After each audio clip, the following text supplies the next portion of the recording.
Hey, before you settle in, take a moment to imagine this. You bite into something that looks like a bean. It is not sweet. It is not creamy. It is intensely bitter, almost unpleasantly so. And yet, someone, somewhere, thousands of years ago, looked at that same bitter bean and decided, this will become one of the most loved foods on Earth. Why? How? And what strange journey turned a bitter rainforest seed into the chocolate bar hiding in your kitchen drawer right now? That is exactly what we are going to uncover. But first, if you love little, curious histories like this one, go ahead and hit subscribe. And drop a like. It helps these stories reach more people who wonder about the strange origins of ordinary things. Now, dim the lights, take a breath, and let's walk slowly into the surprisingly strange history of chocolate. And so the secret did not die. It traveled. Not in the way spices travel, loud and obvious on merchant scales, but quietly, like a rumor passed between trusted lips. The Maya received that bitter knowledge from the Olmecs and did something unexpected. They did not soften it. They did not sweeten it. Instead, they knelt before it. They called their drink xocolātl, bitter water, a name that offers no apology. And then they poured it into tall, elegant cylinders, decorated with glyphs that named the vessel's purpose for all eternity.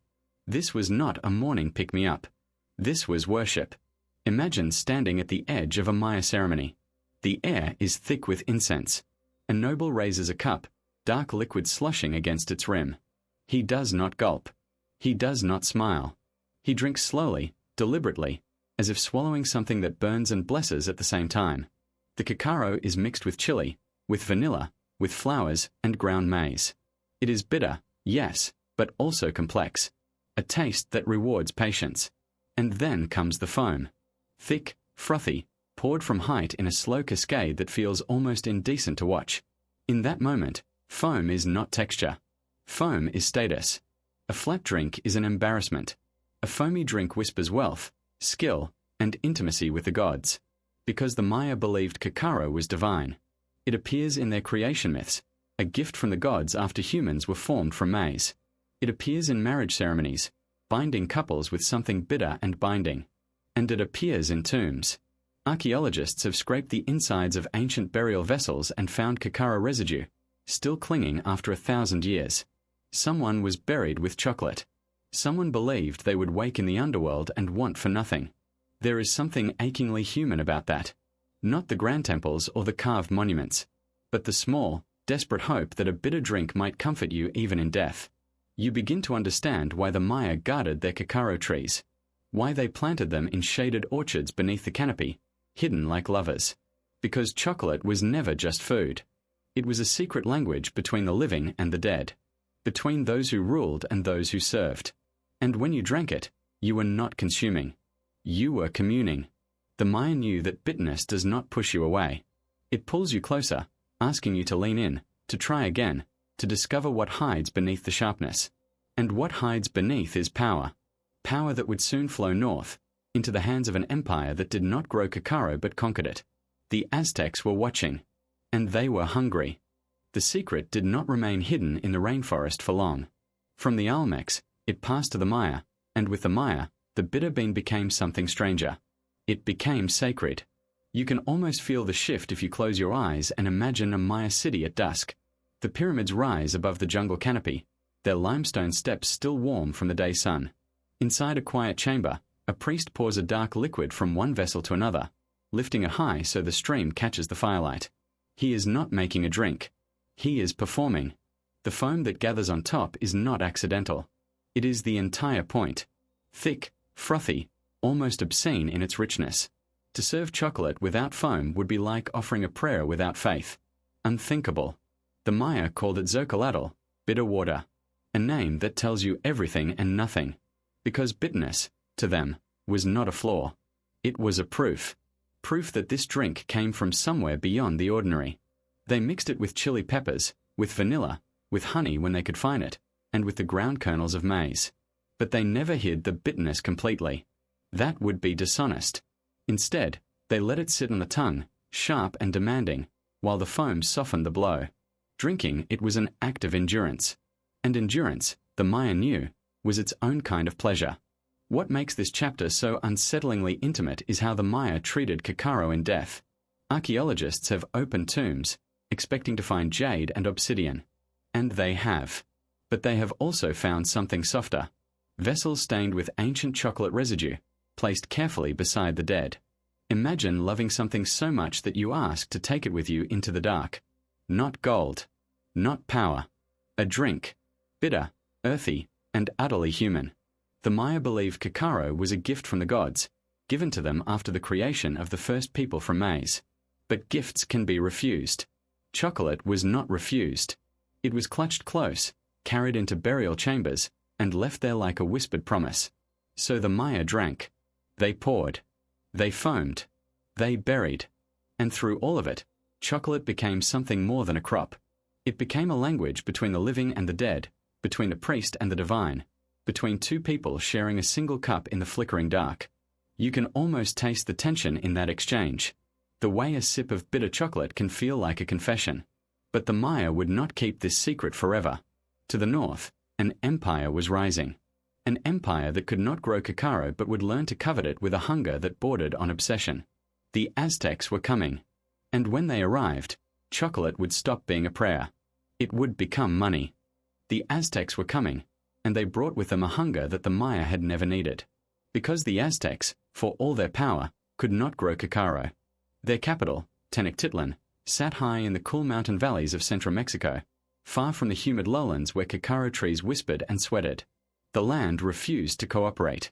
So the Aztecs did something both practical and ruthless. They demanded cacao as tribute. Conquered regions, those warm, wet territories along the southern edges of the empire, were required to send thousands upon thousands of beans to the imperial capital. Chocolate became a tax, a debt paid in bitterness. Imagine walking through the great market of Tlatelolco, the air thick with the smell of maize, obsidian, and sweating bodies. Merchants called out their prices, but they did not always reach for coins. Instead, they reached for small, dark beans. A tamale cost a few beans. A rabbit, perhaps 30. A turkey, 100. Cacao was no longer just a drink. It was currency. Portable, valuable, and strangely intimate. You could press a bean into a stranger's palm and walk away with dinner. You could save them in a clay pot, counting them slowly at night like a miser counting gold. And like all currency, cacao attracted fraud. Hollowed shells filled with dirt. Beans that looked real but crumbled at the touch. Inspecting your chocolate became a quiet art, a moment of suspicion between buyer and seller. But the Aztecs did not only spend cacao. They drank it. And here the story takes a darker, more suggestive turn. The Emperor Moctezuma too was said to consume dozens of cups each day. Not for pleasure, at least not the kind you might imagine. Cacao contains compounds that wake the body, that sharpen the mind, that stir something restless beneath the skin. The Aztecs believed chocolate could prepare warriors for battle, could give stamina to travelers, could even ignite desire. Some accounts whisper that Moctezuma drank chocolate before entering his chambers with his many wives. Whether true or not, the reputation clung to cacao like smoke. It became a drink of power, of endurance, of things whispered behind closed curtains. And because the Aztecs could not grow it, they had to control it. Every bean that arrived at Tenochtitlan carried the sweat of conquered lands. Every sip of bitter chocolate reminded the drinker that the empire demanded and the empire received. Chocolate had been sacred to the Maya. Now it was political. Now it was economic. Now it was a chain linking the emperor's golden cup to the aching backs of farmers in distant rainforests. But the Aztecs did not know that across the ocean, strangers were watching. The Spanish had landed, and they had developed a taste for something the Aztecs had never imagined. Sweetness. Sweetness. The Spanish had landed on the shores of Mexico in 1519, and they brought with them something the Aztecs never thought to add to their bitter cups. Sugar. At first, the conquistadors did not understand cacao. They watched the Aztecs pour dark, foamy liquids from golden vessels. They tasted the sharp bite of chili and the earthy bitterness of roasted beans, and they winced. One Spanish chronicler described the drink as something more fit for pigs than men. But they noticed something else. The way the Aztecs prized the beans. The way markets accepted them as currency. The way Moctezuma sipped his chocolate with an almost ceremonial slowness, as if the bitterness itself was a kind of authority. So the Spanish began to experiment. quietly at first, in the kitchens of colonial monasteries. A nun here, a friar there, grinding cacao beans and mixing the paste not with water and chili, but with warm milk and cane sugar. The transformation was astonishing. The bitterness did not disappear entirely. It lingered, like a memory, like a shy guest who refuses to leave. But the sugar softened it, rounded its edges, turned a punishing sip into something almost tender. And when they added cinnamon and vanilla, the drink began to smell like the old world, like the spice markets of Seville, like the warm kitchens of home. Chocolate was no longer a test of endurance. It was becoming a seduction. The Spanish kept this new drink secret for nearly 100 years. They did not share it with the English or the French or the Dutch. It was theirs. A dark, sweet luxury sipped behind the high walls of aristocratic estates. Serving chocolate became a performance. Silver stirring rods, delicate porcelain cups, and the slow, deliberate act of pouring from height to create that same foam the Maya had once revered. But now the foam carried no prayers. It carried status, wealth, the quiet confidence of someone who has tasted something you have not. There is a tension in that secrecy, a thrill of exclusion. The Spanish knew they held a secret from a new world, sweetened and tamed, and they were not ready to let it go. But secrets have a way of leaking. By the 1600s, chocolate had crossed the Pyrenees into France, where the young Louis XIV reportedly drank it in his gilded chambers. It reached Italy, where the clergy debated whether drinking chocolate broke the fast. Some priests argued that pleasure was the enemy of piety. Others pointed out that the drink was not food, it was medicine, a convenient loophole. And so chocolate slipped past the gates of heaven on a technicality, warm and sweet and faintly sinful. The drink of Aztec emperors, of Maya priests, of Olmec dreamers, had become the drink of Europe. And it was only the beginning, because chocolate would not remain a liquid for long. The bar was coming, and when it arrived, nothing would taste the same.